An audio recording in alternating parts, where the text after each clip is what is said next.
Internet! It's RaeRonin back here again, and I'm starting out all my new videos and such and such. I decided this one, I bought this one, like, God only knows how long ago, and I have honestly never even, like, gave it a chance. It's Sherlock Holmes, man. Like, it was some of my all-time favorite stories. Like, I have the collection book right there, like, right back there where I'm pointing with all my other, like, books. So, you know. So, I really want to play this one. I didn't even realize I even had it until just now, whenever I was going through Steam. You know, I was looking through all my, my hundreds of games, and, found it. I was like, have I ever played that before? The answer is no. I did put it in for like 2 seconds, like that's why it says resume and load and stuff like that. Put it in for like 2 seconds to actually like see if it looked anything. And so yeah, let us play it, because I want to find out. I hope you do too.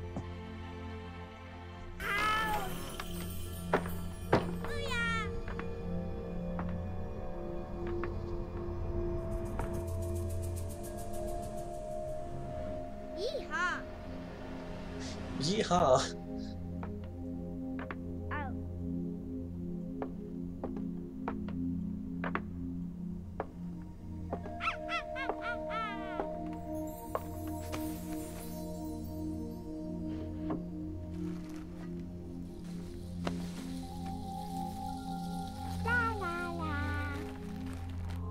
Ow!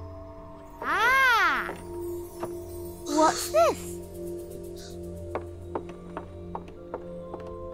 No. Dear God. La la la. Watson.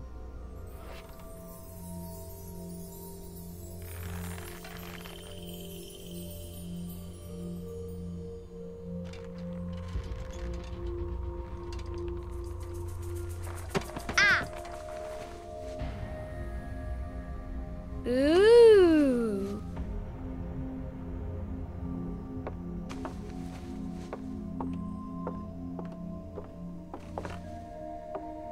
Oh, look! It's a book! Oh, look, it's a book. Maybe it's a book about pirates with a treasure map. You wish, bitch. No, I don't think so. She's not a bitch. I wish that I had seen through all your lies. Oh, start from the beginning, not the middle. Duh. And so I decided to pick up my pen to relate the most disturbing episode of my life thus far. It all began early one morning in 1898, when Sherlock Holmes invited me to accompany him on a visit to the Marquis of Conyngham.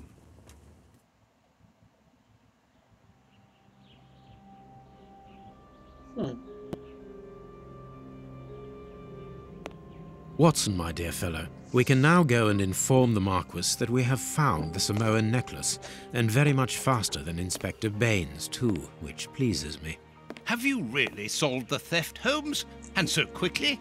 I have indeed, Watson, and believe me, it was completely unnecessary to spread out all over London, as our friend Baines thought was best. He likes to boast that his methods are equal to mine, but once again the outcome has contradicted him. After all these years of accompanying you upon your investigations, I thought that by now I should be reasonably capable of following your train of thought. But in this particular case, I must admit that I don't understand anything at all. Ah, you see, but you do not observe, Watson. There lies the difference. It is a matter of course. A matter of course? In the middle of the night, when everyone is fast asleep, the service bell within that room rings out and alerts the servants. They dress quickly and come running, but the door is locked and there is a strong smell of burning from within. A few seconds later, the master of the house himself, the robbed Marchioness's husband, the Marquis of Conyngham, arrives and unlocks the door using the sole key. A fire has started inside the room, but they have managed to arrive in time to put it out. It is at that moment that the Marquis realizes that the famous Samoan necklace, which had been safe within its glass cabinet only a few hours earlier, has now disappeared. Thank you. In order for to catching explain, me up. let us confirm my theory before the arrival of Inspector Baines. There's a fish tank table. Oh, cool. Okay, I am Sherlock Holmes. I want to check out this fish tank table over here. Oh, that way. Can I flip things? Okay, so a pocket knife and some matches. Cool. Look at the broken showcase. Oh, so I have to go and follow their instructions real quick. Okay. This window was cut with a diamond. A clean, discreet piece of work. This is where the necklace was. See how tiny the hole is, and not one fingerprint upon the window. This window... See how... Okay.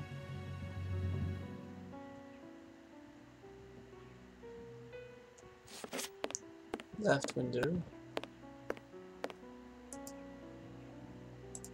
All the windows are locked. They've not been forced.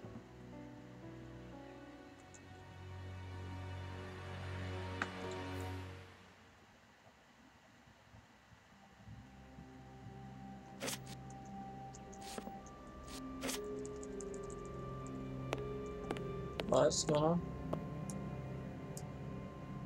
A mark, undoubtedly made by a diamond. Someone tried to cut the glass, but he was interrupted. Therefore, the thief tried to escape through the window, but he was interrupted.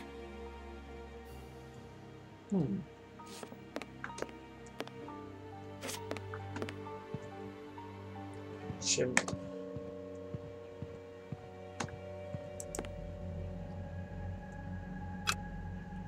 So I got that now. Okay. You open your inventory with the right mouse button.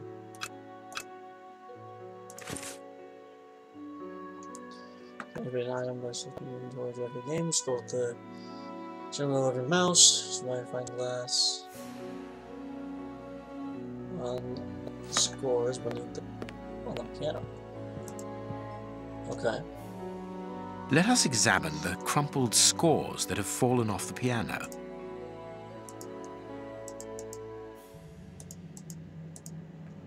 Anything specifically? Oh, hello.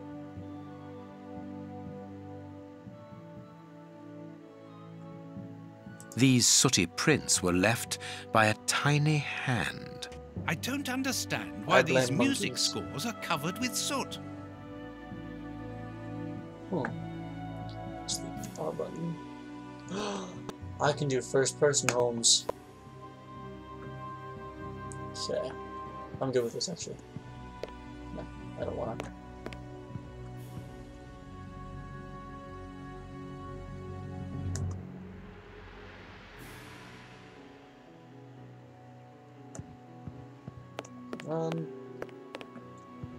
Yes, I gotcha.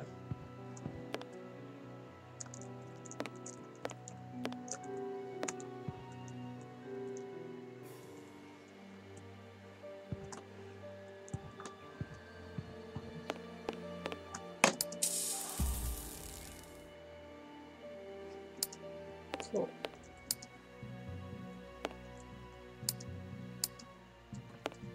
The Sweet. fire started here, just beneath the bell pull. Whoever pulled the cord would have had his feet in the fire, unless it was pulled before the fire started. Footprints. You are not going to get on your knees to examine them. There is no need. It is soot. The servants must have trodden in it while they were putting out the fire. Strange. There are some objects here that have been knocked over. Strange.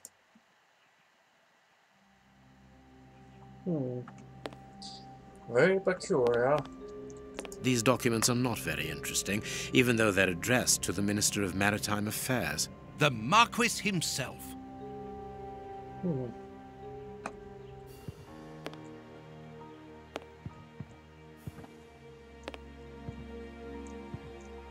Not very well kept, this aquarium. I can see a dead fish floating on the surface. I'm guessing there's something in the Not bowl. very well. This draft screen makes an ideal hiding place. As the theft was committed at night, I conclude that the thief hid himself behind the draft screen and waited until he was alone in the room. Strange, there aren't any prints, yet I'm sure that the thief hid here.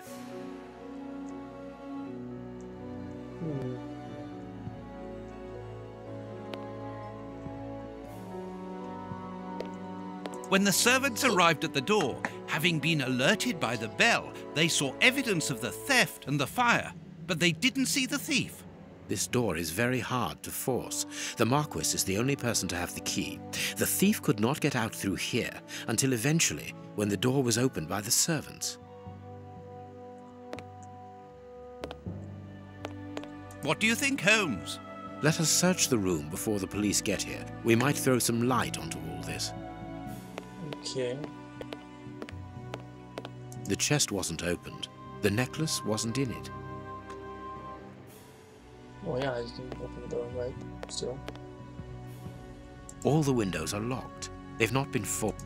Okay. All the Okay.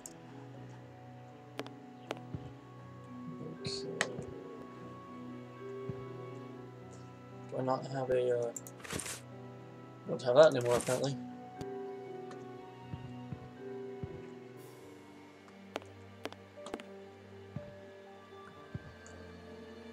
I find it shallow and pedantic.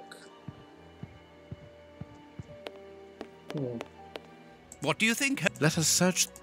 Yes, I want to do that, but, you know. Heading towards his chosen escape route, probably the window, the thief knocked over the stool, which then caught fire. But why didn't he try to put the fire out at once?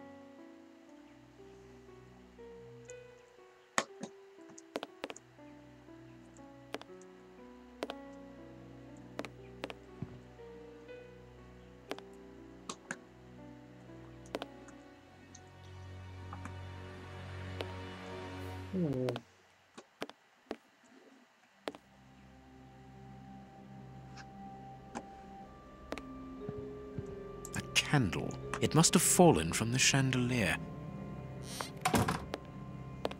Ah, Mr. Holmes, you're already here. Good morning, Inspector. You've arrived just in time. Scotland Yard arrives like the cavalry, always in the nick of time.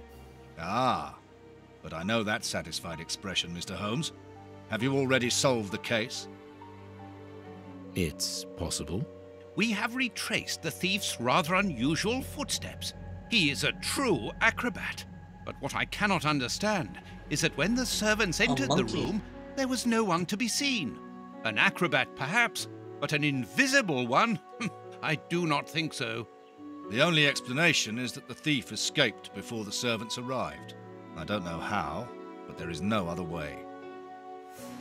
Half a point for the doctor, nil for the inspector.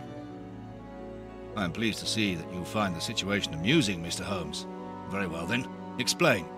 Dr. Watson was correct when he mentioned acrobatics, but he is mistaken about the nature of the acrobat. As for you, Baines, you're quite incorrect, as the thief was in the room when the servants entered. Explain, for heaven's sake, Mr. Holmes. Watson, how could a thief be missed in the middle of 8 men? I don't know. Because he is very small? Stop teasing us, Holmes. Exactly, because he is He's a small, monkey. small and remarkably agile, You're thinking of a monkey? and a trained monkey at Yeah. that, without a doubt, a Leontopithecus rosalia from Central America. The animal had been hidden inside the room for several hours, calmly awaiting the signal from his master. Once night had fallen and the room was empty, a high-frequency whistle alerted the monkey that it was time to begin the procedure for which he had been trained. The monkey emerged from his hiding place and used the point of a diamond to open the glass cabinet and steal the necklace. He headed across to the window by the chimney, but knocked over the stool, which in turn knocked aside the fire guard and started the fire. The frightened monkey jumped from the chimney by swinging from the bell pull, thus alerting the house servants. He then went to the window and began to use his diamond to cut a hole, but was interrupted by the staff trying to gain entry via the door, and he panicked again.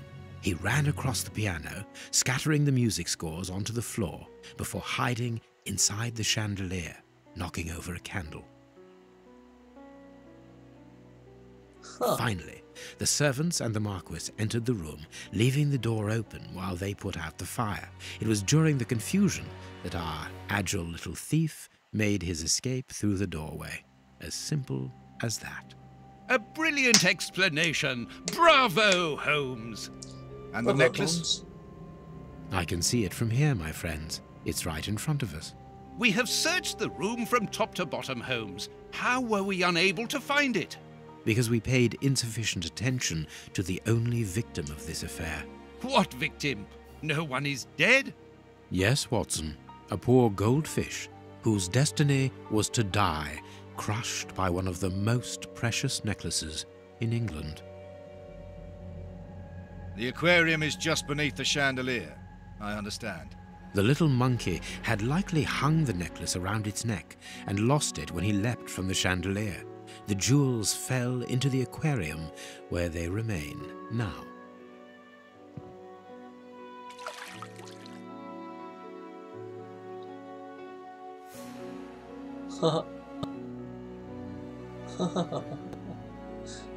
Very smart.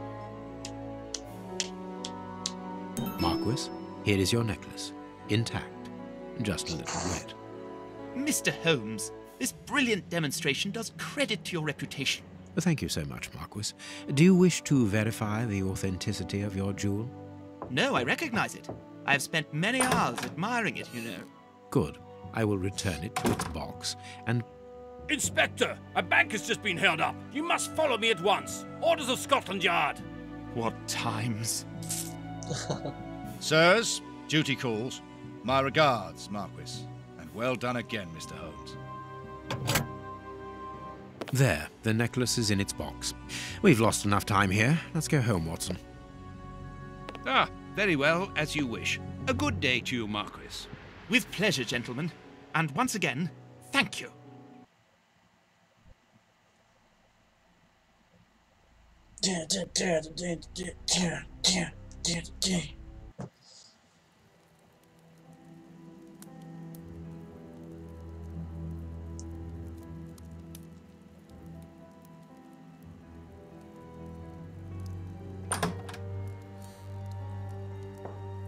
This morning's newspaper. Holmes, have you read this article about you? No, Watson, not yet, and I won't have time to. Read it before you leave. It's outrageous. If you insist. I shall read it, Watson.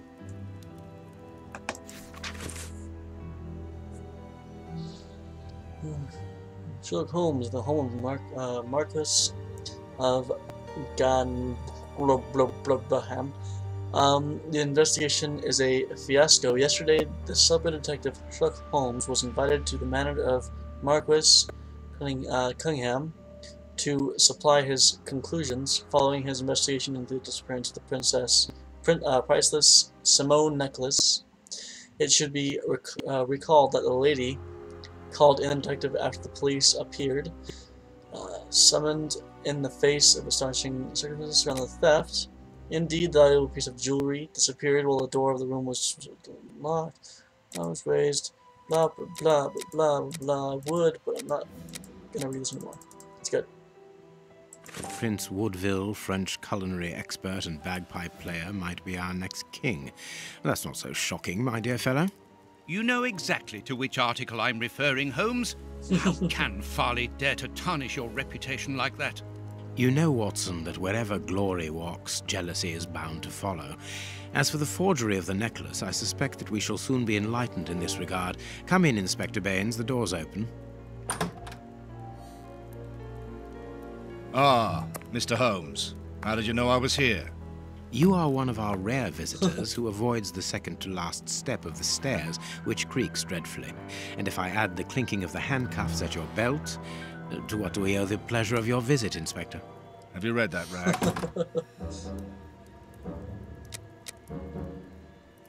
Inspector, I assume that you have the fake necklace with you. It's why you're here. Your superiors would like me to examine it. Indeed. They would like you to confirm or deny putting this fake in the box. Can't that wait? I must go to the house of Lord Peregrine Maitland, the Bishop of Knightsbridge. Inspector, I assume that you... Can't that wait? Inspector, can you explain this slander? Has the necklace of the Samoas really been replaced by a fake? I don't know how the reporter got hold of the information, but it's true. About the necklace, of course. I wouldn't permit myself to question the integrity and honesty of Mr. Holmes. The necklace is a forgery? Impossible! I saw the Marquis authenticated before my very eyes, before Holmes returned it to its place. Mr. Holmes, the Marquis believes Osmond Farley's theory. I shouldn't be surprised if the reporter isn't behind all this slander about you. He's a freelancer, well known for his explosive and subjective articles. In any case, the Marquis assures us that you were the last person to have the necklace in your hands. Let's return to the Marquis's house, Holmes. I'm sure that we'll have no trouble in taking apart this theory. It is unnecessary. Such allegations collapse on their own, like one of Mrs. Hudson's soufflés. Let us leave the police to solve this problem and turn our attention to the matters in hand. Perhaps you are right, Holmes. And the Marchioness? She is beside herself. Without the necklace, her marriage is compromised. It is the principal item of the young woman's dowry. What a lovely marriage. Holmes, forgive me for insisting, but don't you want to examine the fake jewellery?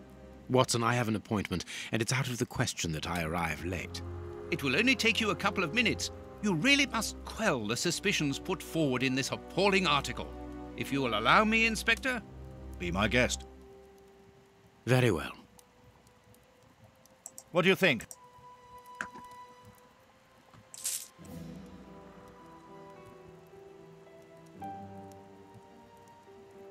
This pearl is a different color. These 3 pearls are of poor quality. This pearl is too small. It is not in its place here. Too many defects. This necklace is a fake. This is nothing but a vulgar copy, and at a glance it would appear that the forger has intended for it to be seen as such. How could we have been fooled by such a blatant imitation? I don't understand. Yes, how is it possible? Holmes, do you have a theory about this? I have absolutely no idea. You insisted that I examine the necklace, and I have done so. Now it is important that I keep my appointment. I'm sure, Inspector, that you will throw some light on this affair. Holmes. You may accompany me, Watson, if you care to do so. Goodbye, gentlemen. I'll keep you informed as to my inquiries. Goodbye, Inspector. You mentioned a bishop, didn't you? Are we going to his home? Yes, the Bishop of Knightsbridge. I put his address on our map of London on my desk. Would you get it for me, please? All right, Holmes. Okay. Oh, I am Dr. Watson now. Where am I going?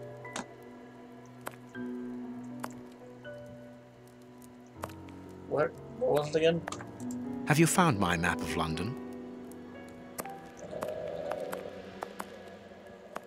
I found a map of London.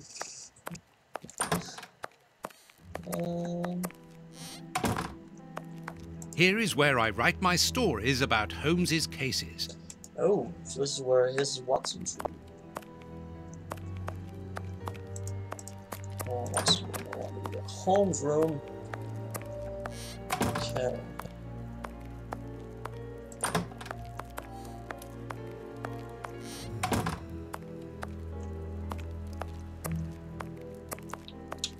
This bust was used to fool Colonel Moran during the case of the empty house.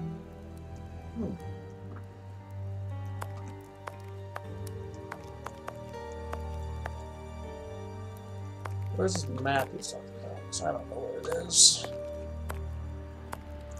Did he say where it was and I just didn't really listen? Because, you know, that happens a lot, actually. The work tape. Yeah. Holmes's homemade analyzer. Analyzers. I have found your map. Sweet. Now that I've found the map, we can leave. But I'm out of time. Let's get a little later. Okay, my friends, I am out of time. You know, I'm gonna continue playing this game. It's gonna be awesome. I'm really into these detective-style, like, story-driven games, especially since I heard there's a weird end to this one. Like, this is like the final Holmes in the line, I guess. I don't know. We'll see when we get there. I plan to do a lot more of this series because so far I actually really like the story, how it's story-driven. So yeah, hit a like and subscribe button. Leave a comment down below. And yeah, this has been RaeRonin. I will see you in the next episode.